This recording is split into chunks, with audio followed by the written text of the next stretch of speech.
Fahira Kansa, kelas 4 dari SDN Margaluyu. Kali ini saya akan mewawancarai mama saya tentang hewan peliharaan. Hai mama, mohon izin minta waktunya sebentar untuk wawancara tentang hewan peliharaan yang disukai. Iya, silakan. Hewan peliharaan apa yang mama sukai? Mama sangat suka kucing. Kenapa mama suka memelihara kucing? Karena kucing binatang yang lucu, menggemaskan, dan bersahabat. Lalu bagaimana cara merawat kucing yang baik? Merawat kucing sangat mudah.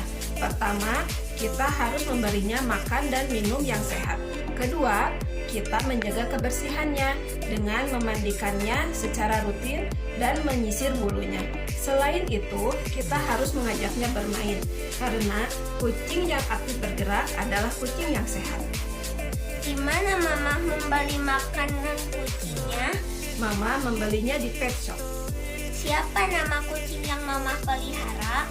Ini namanya Kay. Hai Kay, senang sekali bisa wawancarai mama. Terima kasih telah bersedia saya wawancarai. Maaf jika ada salah kata. Iya, terima kasih kembali.